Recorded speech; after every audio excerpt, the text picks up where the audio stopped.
Corner, brought to you live at Fats Cafe. I'm your host, Katelyn Grisillo, and joining us today from the men's soccer team is Coach Ike. Thank you for joining us today, Coach. Thank you, Katelyn. Glad to be here. Thank you. So, Coach, can you talk to us a little bit about your team's performance at Mount Olive? Mount Olive was a very good game for us. We prepared well, had a couple days to prepare for it, and we played according to our game plan. Mm-hmm. Towards the end of the game, we started to get a bit sloppy. They're just trying to clown around and be a little bit overconfident, which I did not like. And we considered a goal that we shouldn't. But at the same time, it was a win for us. Right. So you have to take it and be happy. That's right. And what about Montevallo? Can you talk to us a little bit about that? Montevallo was a heartbreaker. It's one of those games, going in, we didn't know what to expect because they have just beaten Landa. And that was a big boost for them. So when the game started, after the first 5 minutes, I knew it has to be our day. And we did everything but just put the ball in the back of the net. Right. We dominated every aspect of the game, but just couldn't put them away. And then we gave up again an easy goal. Yeah. Now we had to fight back, to claw our way back into the game. And, they played a very tactical game. They delayed the game as much as they can. And, it was a good result for them. Not so good for us because we needed the 3 points. But that's how the game goes sometimes. Right. Well, would you say after your win at Mount Olive and tie at Montevallo that your team has more confidence going into this week's match against Francis Marion and Clayton State? Absolutely. At this point, our confidence level is very high. I just have to watch where they are in terms of being overconfident. Now, they think that we should win all the games, the rest of the games for the season. And I think it's a bit dangerous to think that way. Right. So tonight we'll be working on just taking this one game at a time, trying to get the next game at Francis Marion, and then worry about the next one after that. Right. Now, individually, Andre really stood out with his 2 goals last week. Can you walk us through those 2 goals? Unbelievable. Andre is a class player. It's one of those, he's so talented. What he has, you can't coach. It's just being able to manage his temperament on the field. Right. He's so cool, and for a player and at his age to be doing what he's doing, it's unbelievable. We got a penalty at Mount Olive. He stepped up, and just calmly put the ball to one corner of the net. The same thing at the Montevallo. He stepped up, nice and easy, effortlessly put the ball back in the net. Was his the penalty kick? Did he have the PK at Montevallo? Yep, he had a PK at Montevallo. They took down a Jordan, who's, again, just slowly coming back into his game. And with him on the team, I think we're a very dangerous team to play. So I'm looking forward to what they're yet to do. Absolutely. Those 2 players, they're very special.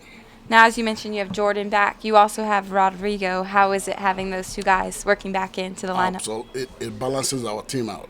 At this point now, every game we go into, we know that the team will be concentrating on Jordan. Right. And that gives us, our backline at least, a chance to work on our set pieces. And Rodrigo is a good part of that because he initiates attack for us.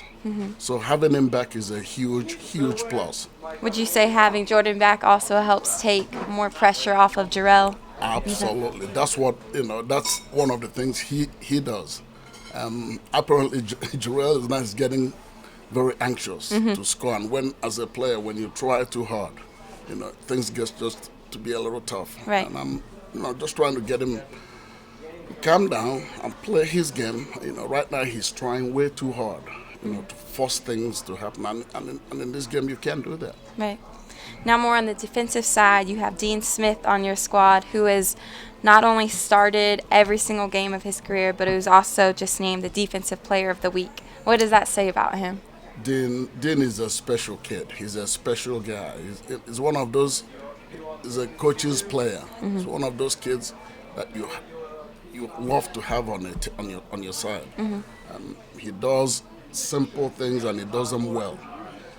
Big things, he does them extraordinarily well. You can't go wrong with him. I love that kid to death. He's a special kid. I love him. Oh, I'm sure he appreciates that. What would you say will be your team's focus this week? I know it's one game at a time, but collectively for Francis Marion and Clayton State. Collectively, right now, those are two dangerous teams in the pitch belt right now. Francis Marion, definitely they're playing very, very well. They've been playing well all season long. And at this point, we threw caution to the wind, and any team we play, we're going all out. You know, we don't reserve nothing. And I think at this point in the league, on any given day, anybody could take any game. So we're taking it very serious. And fortunately, it's not too far from us. It's only 2 hours drive, and I think we'll be ready for it. Now, as you mentioned, you will have 2 big games coming up. It's a crucial part of the season. Right now, your team is 9th in standings, but you still have several conference games left to play. What thoughts do you have in moving your way up and making it up to the tournament? Well, one good thing is I think we've played the 2 strongest team in the conference, and that's in Lander and Young Harris.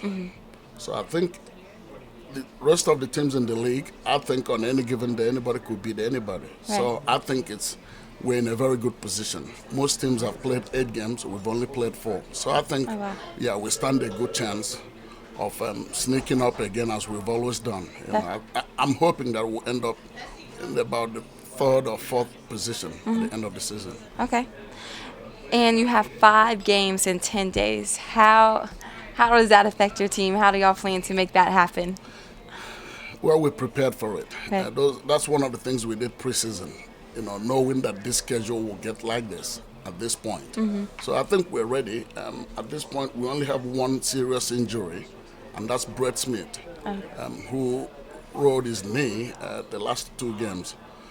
Besides that, everybody else is 100%, and it should be exciting. I think one of our biggest strengths, again, is from our bench. We do have a very good bench, even though we haven't used them as we should yet. And I think in the next 10 days, I think they will come very handy. It's nice to know just that you have them, at least confidence as a coach. Absolutely. Now, would you say with 5 games in 10 days, is that just as much mental as it is physical preparation? Whether it's 10 games in 10 days or 2 games in 10 days, at this point in the season, it gets to be a little bit more mental than physical.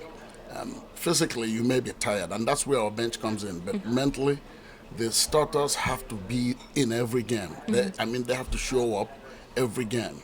You know, we can't afford to have people have an off day. And that's what I'm hoping, that they will show up as we've been doing the last 3-4 games.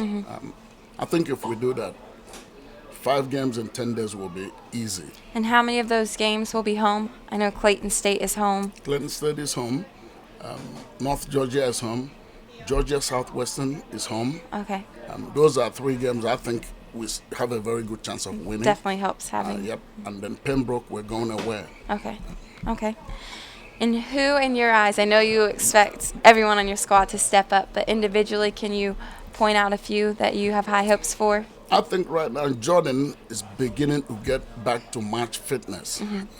I think once he gets to his match condition, I think he's going to be the guy that gets us over the hump. Jordan, Andre, and Nathan. You know, Nathan has been our steady guy. He's one guy that's been very, very steady. And I think his best is yet to come. Okay, well, thank you so much, Coach. Thank you. We're going to transition into a little bit of a fast fire round. Well, where I'll ask you kind of a this or that, and you just choose one. You don't need to explain yourself. You can just give a quick answer, all right? Okay, first of all, if you could play again, would you play offense or defense? Offense. Offense, okay. And would you rather score or have an assist? Tough one. At this point, right now, I'm tied for all-time leading assists in my so you got to have one more to break it. So I think I will go for the assist. Okay. Okay, if you could play any position on the field, what would you play? Right back. Right back, okay. Now, would you rather be in the hot or cold weather as a soccer player?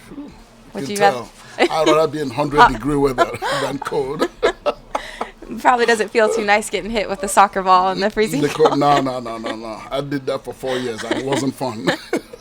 Okay, now, would you rather live in the North or South for the rest of your life? South. South? Good answer. Love it. Ronaldo or Messi? Wow. Messi, definitely. Messi to have on your team? And whose skill set would you rather have? Messi. Okay. Okay, He's now. a talent you can't coach Can't what coach. he's got. You're right. He's naturally gifted. Okay, now this may be a sensitive subject, but Brett or Dean Smith? Oh, God. I knew this was coming. Can I pick both? Sure. We'll let it slide. I'll take both. Okay. Good answer. Thank you. Thank you so much for joining us, Coach. Thank you, Katelyn. I appreciate you. And we wish you the best of luck this week. Thank you. We'll need it.